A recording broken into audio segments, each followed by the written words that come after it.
ఈ వీడియోలో మనం సమీకరణ సాధనను పరీక్షించబోతున్నాం. సమీకరణ సాధన అంటే ఏమిటి, దాన్ని పరీక్షించడం అంటే ఏమిటి, మనం ఈ వీడియోలో తెలుసుకోబోతున్నాం. ఇంగ్లీష్లో దీనిని టెస్టింగ్ సొల్యూషన్ టు ఈక్వేషన్ అని చెప్తారు. చూడండి మనం ఎలా తెలుసుకుంటున్నామో ఈ సమీకరణ సాధన గురించి. ఇది ఒక ఉదాహరణ. క్రింద చూపిన సమీకరణం x యొక్క ఏ విలువ లేదా సాధన దగ్గర సంతృప్తి చెందుతుందో తెలుపగలరు. ఇది మనకు ఇచ్చిన సమీకరణం. మీరు గమనించండి, సమీకరణంలో ఏముంది, 5x - 3 = 4x + 3.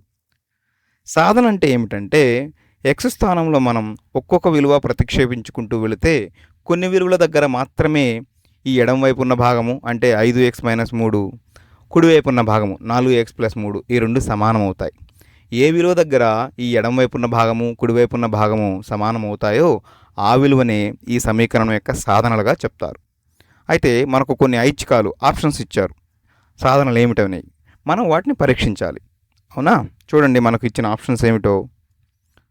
x 5 దగ్గర సాధన సాధ్యమవుతుందా అంటే ఈ సమీకరణం సంతృప్తి చెందుతుందో లేదో మనం పరీక్షించాలి. అదేవిధంగా x విలువ 6 దగ్గర, అదేవిధంగా x విలువ 7 దగ్గర, ఈ మూడిట్లో ఏ విలువల దగ్గర ఇచ్చిన సమీకరణం సంతృప్తి చెందుతుందో మనం కనుక్కోవాల్సి ఉంది. వాటిని సంతృప్తి చెందిన విలువలనే మనం సాధనలుగా చెప్పవచ్చు. చూడండి సమాధానం ఎలా ఉంటుందో. సమాధానం ముందుగా మొదటి ఐచ్ఛికమైన x = 5ని మనం సమీకరణంలో ప్రతిక్షేపించే ప్రయత్నం చేద్దాం.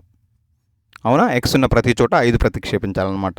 మనకి ఇచ్చిన సమీకరణం ఇది. అవునా, అయితే దీనిలోంచి ఎడమవైపు భాగంలో ప్రతిక్షేపించే ప్రయత్నం చేద్దాం. ఎడమవైపు ఏముంది, 5x - 3. అవునా, x స్థానంలో 5ని ప్రతిక్షేపించినట్లయితే తద్వారా ఏం రాయవచ్చు, 5 × 5 - 3 అంటే ఏమవుతుంది, 5 × 5 25 అవుతుంది, -3 కాబట్టి 22 అంతిమంగా.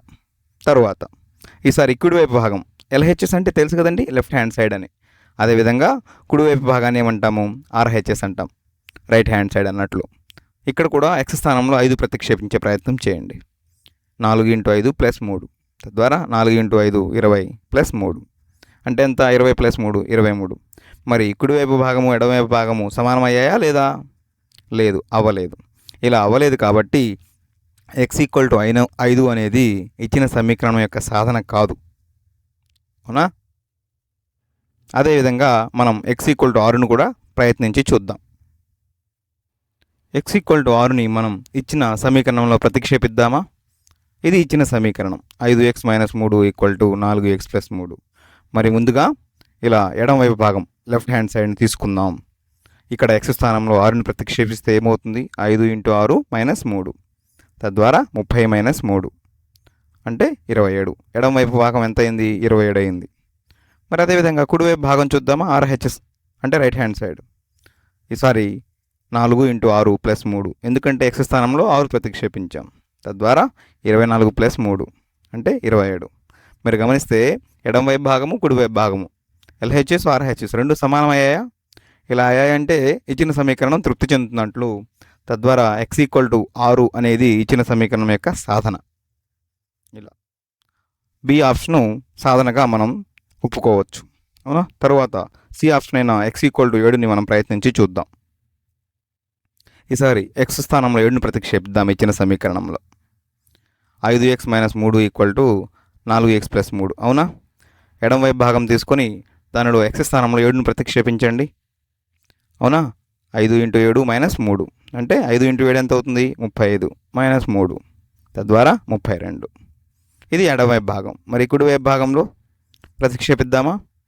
4 × 7 + 3 4 × 7 ఎంత, 28 + 3 అంటే అంతిమంగా 31. మరి LHS RHS రెండు సమానమయ్యాయా, అవ్వలేదా, అవ్వలేదు. ఎడమవైపు 32 కుడివైపు 31 కాబట్టి x = 7 అనేది ఇచ్చిన సమీకరణం యొక్క సాధన కాదు. అవునా, కేవలం x = 6 అనేది మాత్రమే ఇచ్చిన సమీకరణం యొక్క సాధనగా చెప్పవచ్చు. ఎందుకంటే x = 6 దగ్గర మాత్రమే ఆ సమీకరణం సంతృప్తి చెందుతుంది కాబట్టి. ఈ వీడియోలో మనం ఏం నేర్చుకున్నాం, సమీకరణ సాధన ఎలా ఉంటుంది, ఏ విధంగా పరీక్షించవచ్చు అనే విషయాన్ని మనం తెలుసుకున్నాం.